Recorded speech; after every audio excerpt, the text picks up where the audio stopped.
अस्सलाम वालेकुम। क्या हाल चाल है? मेरा नाम मोहम्मद वकास है और FTS 33 है मेरा, और मैंने अभी क्वालिफाई किया है इस कैफ इस अटैम्प्ट के अंदर। लास्ट अटैम्प्ट में मेरे पास 4 पेपर थे, MFA, ऑडिट, FR1 और FR2। ठीक है, तो मैं थोड़ा सा एक्सपीरियंस अपना शेयर करूँगा कि मैंने कैसे मैनेज किया सारा। पहले तो मैं ये कह देता हूँ कि FAR मेरी कैफ में सिर्फ 2 अटैम्प्ट्स लगी हैं, यानी कि एक FR1 की और एक FAR2 की, अकाउंटिंग के दोनों सब्जेक्ट। बाकी मेरे सारे फर्स्ट अटैम्प्ट हैं, अल्हम्दुलिल्लाह ठीक हो गया।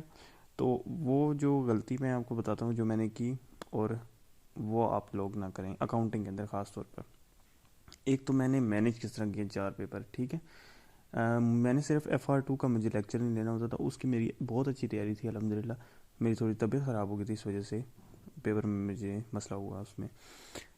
FAR2 का मैं सिर्फ रिवीजन करता था, मुझे लेक्चर नहीं लेने पड़ते। लेकिन FAR1 का मेरे कॉन्सेप्ट थोड़े से ख़राब थे, स्टैंडर्ड भूले हुए थे, इसलिए मुझे 3 सब्जेक्ट के लेक्चर लेने पड़ते थे, MFA, FAR1 और ऑडिट। तो मैं जल्दी सुबह उठता था, बहुत जल्दी, मेरी आदत है। तो 12 बजे तक मेरा टारगेट है। आप भी ये कर लें। मैं समझता हूँ रात को नहीं इतना होता, किसी की अपनी होगी तो वो मर्ज़ी है उसकी। मेरा तो यही है भाई कि 12 बजे तक लेक्चर्स कंप्लीट हो जाएं आपके। और प्रॉपर इसको आप प्राइमरी बनाएं चीज़ें, ठीक है, कि कोई सेकेंडरी नहीं। एजुकेशन यानी कि CA का जो है ना, वो आपके प्राइमरी फोकस होना चाहिए। तो फिर आप 10 से 12, मेरा ये होता था कि सॉरी 12 बजे लेक्चर्स कंप्लीट हुए, 12 से पहले, और 12 से 2 तक मैं रेस्ट करता था। उसके बाद 2 बजे नमाज वगैरह और खाना, 2 बजे से लेकर 2:40 या 2:50 तक पहले मैं ऑडिट कर लेता था, क्योंकि थ्योरी का सब्जेक्ट है, ठीक है। और मेरी ऑडिट की अप्रोच ये है, सिंपल सी मैं बता देता हूँ कि जो मैं पढ़ता हूँ ना, कॉन्सेप्ट लेके और मैं लिखता हूँ, की पॉइंट्स लिख के करता हूँ, मैं लिख के करता हूँ थ्योरी का सब्जेक्ट याद। उसके बाद अगला MFA क्योंकि मुश्किल सब्जेक्ट है, थ्योरी में लिख के करता हूँ, ठीक है। और सॉल्व वाला भी, मतलब की पॉइंट सारे के सारे लिखूंगा। अगर मुझे कोई चीज़ नहीं समझ आ रही, मैं लेक्चर दोबारा ले लेता हूँ। मैं एक चीज़ ये देखता हूँ कि बच्चे शायद लेक्चर दोबारा वापस नहीं लेते, तो कोई हर्ज नहीं होता। अगर कोई चीज़ समझ नहीं आ रही, 2 बार लेक्चर लें, 3 बार, समझ आना ज़रूरी है, ठीक है। तो MFA में मेरा ज़्यादा टाइम लगा, क्योंकि टफ़ सब्जेक्ट लगा मुझे, ठीक है। वैसे ही मुझे इतना टफ़ भी नहीं लगा, लेकिन है टफ़ है। अच्छा, उसके बाद फिर मेरा ये होता था कि FAR1 और FAR2 रह गया। अब ये दोनों जो है मैंने पहले पढ़े हुए। FAR1 तो मुझे लाइक थोड़ा आसान लगता था, FAR2 भी अच्छी तैयारी थी अल्हम्दुलिल्लाह। तो इन दोनों का सब्जेक्ट का ये था कि अगर किसी का रिपीट नहीं है तो उसको मेरे से ज़्यादा थोड़ा टाइम देना पड़ेगा, मेरे रिपीट थे, ठीक है। तो मुझे 50% टाइम लगता था, यानी कि अगर कोई घंटा लगाता है तो मुझे लाइक वो चीज़ हाफ आवर में या 40 मिनट्स में मैं कर लेता था।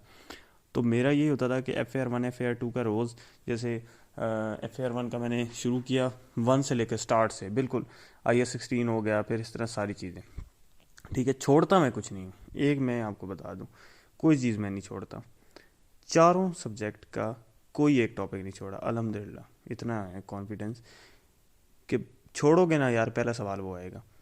अभी मैंने देखा है ना, FAR1 का 25% आया है रिजल्ट, ठीक है। पहला क्या आया था? कॉन्सेप्चुअल फ्रेमवर्क, मैं करके गया था, अल्हम्दुलिल्लाह आता था। क्या चीज़ है कि नहीं छोड़ना यार, कुछ पता नहीं है। मैंने तो ये देखा है भाई अपने एक्सपीरियंस से, जो चीज़ छोड़ी है, पिछली दफ़ा छोड़ी थी अकाउंटिंग के पेपर में, पहले वही आ जाता है। तो चीज़ आपने सारी करनी है, ठीक है। कॉन्सेप्ट्स यार बहुत ज़रूरी हैं, और लिखना आना चाहिए बहुत ज़्यादा। ये थ्योरी के पेपर में ख़ास तौर पर ये होता है कि आप लोग लिखते नहीं हैं, केस स्टडीज़ को लिख के नहीं करते। मैंने की है केस स्टडीज़ अल्हम्दुलिल्लाह, लिख के की हैं ऑडिट की, ठीक है। तो और वैसी भी मैं लिख के करता हूँ, याद भी करता हूँ। यानी कि एक दोनों दोनों अप्रोचेस गलत हैं, मैं समझ रहा हूँ अपने लिए। कि एक बंदा जो है वो चले कॉन्सेप्ट तो रखता है, लेकिन उसका याद करने वाला थोड़ा सा इशू है। वो भी इस दफ़ा ऑडिट का पेपर आपने देखा है, बहुत ज़्यादा कुछ, मेरे हिसाब से कुछ 30-35 नंबर का तो सिर्फ रट्टे वाली थ्योरी थी, तो वहाँ थोड़ा बच्चा फंस गया, ठीक है। और ये भी नहीं करना कि बिल्कुल याद कर लें, कॉन्सेप्ट नहीं है तो वो फिर बच्चा फंसेगा केस स्टडी में, तो बिल्कुल उससे होगा नहीं। तो दोनों चीज़ें आपने करनी, कॉन्सेप्ट तो बहुत ज़रूरी है। मेरा बस ये बताने का ये मकसद था कि हो सकता है चारों पेपर मुश्किल थे, लेकिन छोड़ना कुछ नहीं। और भाई जो है ना, इसको फोकस करो, ठीक है। लेक्चर जल्दी कंप्लीट करो और रोज़ लो। मेरे तो 6 महीने के अंदर शादी भी आ गई थी, मैंने तो भाई बारात वाले दिन भी लेक्चर लिए। तो ये बताने का मकसद ये है कि लेक्चर लेना है, ठीक है, छोड़ो नहीं। और आखिरी महीने में कुछ भी नहीं होगा, आखिरी महीने में रिवीजन नहीं होगी, कोई एक दो टॉपिक रह जाता है तो वो एक अलग चीज़ है। बाकी आपको यही है कि बेस्ट ऑफ लक, ठीक है। कोई चीज़ ऐसी है कि मैनेज हो सकता है, ठीक है। कोशिश करो सुबह जल्दी उठो और क्या कहते हैं सारी चीज़ें कवर करो, ठीक है। गलतियाँ होती हैं इंसान से, और ये है कि आपकी पेपर अप्रोच ही गलत होगी थोड़ी सी। मैं ये करता हूँ कि अकाउंटिंग का पेपर की पेपर अप्रोच बता देता हूँ, फिर वॉइस सेंड करता हूँ, बड़ी हो रही है। वो ये है कि मैंने 90 मार्क्स का पेपर किया, MFA का भी, FAR 1 और FAR 2। ऑडिट का थ्योरी था, जल्दी हो गया, पूरा 100% अटैम्प्ट किया, ठीक है। उसकी वजह ये है कि यार पेपर लंबा होता है, आपको पता है 3 आवर्स में नहीं अटैम्प्ट होता, मेरे से तो नहीं होता कम से कम।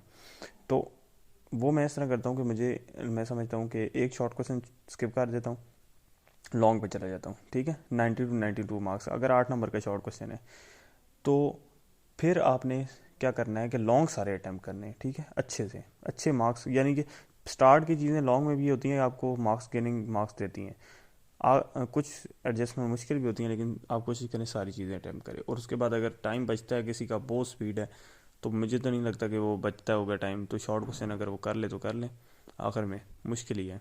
बाकी ये है।